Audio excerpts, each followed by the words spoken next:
forma mais importante para aprender a esboçar e desenhar qualquer coisa é aprender o conceito de simplificação e desconstrução de formas. Como esse conceito pode ser aplicado em várias técnicas que ensinam por aí, e que vou explicar nesse vídeo. Eu estarei fazendo o esboço desse desenho do Deadpool para uma collab, enquanto explico. Primeiramente, quero deixar claro que, mesmo sendo uma cópia de uma referência, as informações que vou passar podem ser aplicadas tanto para quem desenha ou quer desenhar de imaginação, quanto para quem gosta de seguir referências. Recentemente, fiz um vídeo mostrando os resultados do meu período de estudo e treinamento de desenho, o que ajudou muito a aprimorar minha técnica, então fique comigo até o final, porque eu vou compartilhar dicas valiosas que certamente vão melhorar seu desenho.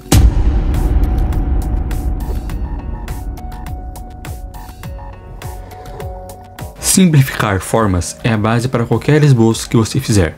Observe este apontador. À primeira vista pode parecer complicado desenhá-lo, por suas várias faces, formas e até pelos ângulos da foto.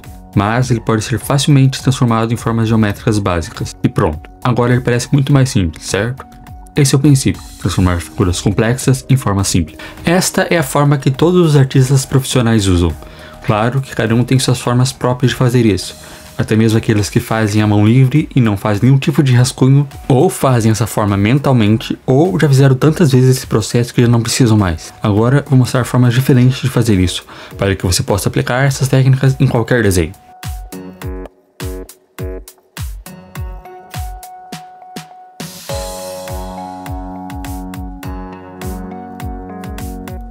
Existem diversos tipos de esboço, e a maioria se resume nos conceitos citados de simplificação e desconstrução das formas. Algumas são melhores que outras, e é claro, isso pode variar de pessoa para pessoa, mas vou explicar o meu ponto de vista. Técnicas como esboço palito, medições e glides são bastante comuns, porém são pouco eficazes para transpor uma referência para o papel de maneira precisa, pois possuem certas limitações. O esboço palito, que é o que você está vendo na tela agora, é o que eu considero menos eficiente. Simplificar as proporções do corpo em palitos e logo em seguida já vir detalhando pode parecer fácil, mas torna-se complicado ao desenhar personagens juntos, interagindo ou em perspectiva. O mesmo vale para as medições, na referência, e truques de proporção baseado no tamanho da cabeça, que acabam sendo limitados em algumas situações. Quando você está aprendendo, essas técnicas até podem ser úteis para se acostumar, mas com o passar do tempo é melhor procurar outras alternativas. E por fim temos o Gride. Não vou me estender muito sobre ele porque já fiz um vídeo exclusivo sobre essa técnica. Mas se você quer apenas recriar a referência sem se preocupar com a criação, o Gride pode ser útil, como você pode ver no vídeo. Até eu uso às vezes quando eu estou com preguiça, contudo, se o seu objetivo é criar desenhos originais ou aprender a desenhar de forma natural, é melhor buscar outras técnicas.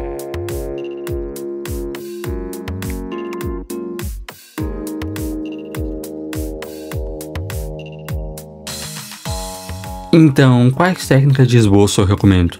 Existem algumas que considero mais eficazes. A primeira é o desenho gestual para criar a estrutura básica.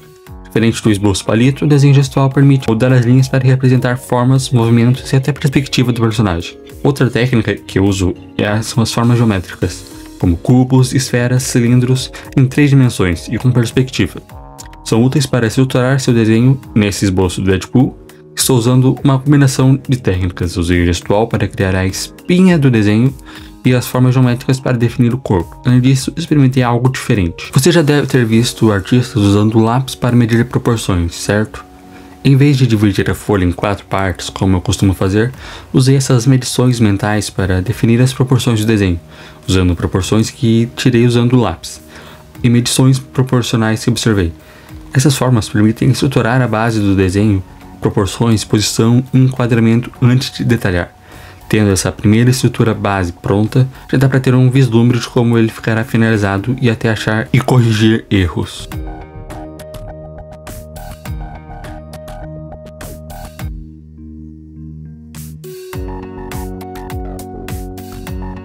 Agora vamos falar sobre um assunto que muitos consideram complicado, a anatomia no desenho. Quando eu participava de grupos de desenho, uma das críticas mais frequentes era sobre a anatomia errada nos desenhos. Muitas vezes ouvia-se que bastava estudar anatomia para desenhar perfeitamente. Entendo que estudar anatomia é essencial, mas acredito que não seja necessário ficar obcecado com isso.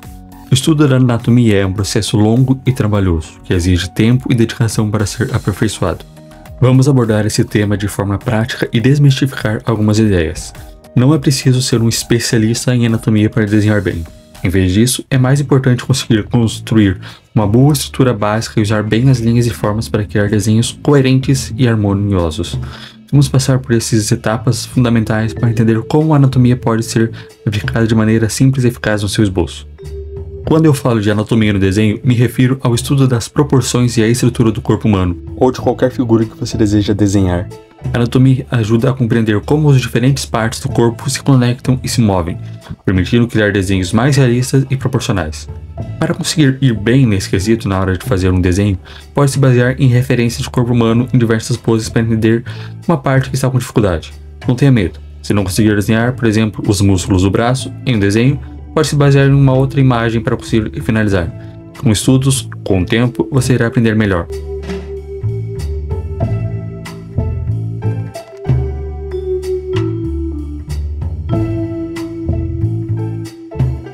Perspectiva é algo que todo artista sofre ou já sofreu, eu incluso. E faz sentido, pois é algo muito difícil de se entender e demorado demais para se dominar. Mas vou dar aqui algumas informações úteis de como aprender e praticar. Perspectiva é basicamente a técnica de representação tridimensional que possibilita a ilusão, espessura e profundidade das figuras. É com ela que conseguimos expressar a profundidade do nosso desenho. Aplicar isso em desenhos de personagem pode ser muito complicado logo no início. Por isso, antes de tudo, eu recomendo fazer formas geométricas em perspectiva, como uma caixa.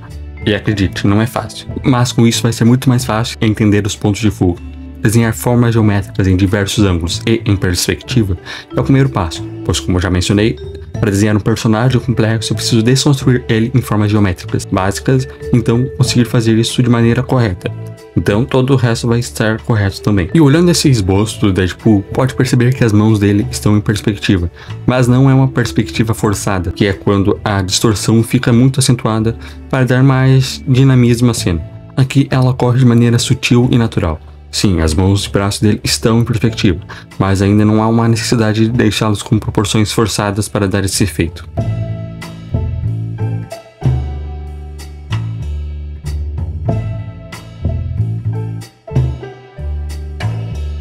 Depois de criar a estrutura usando formas básicas, ajustar as proporções e a perspectiva, é hora de focar nos detalhes finais. Nessa etapa, você pode adicionar os detalhes do rosto, roupas, mãos e outros elementos específicos no seu desenho. Para garantir que seu desenho fique mais simétrico e proporcional possível, principalmente no rosto, você pode usar técnicas como medições nessa parte.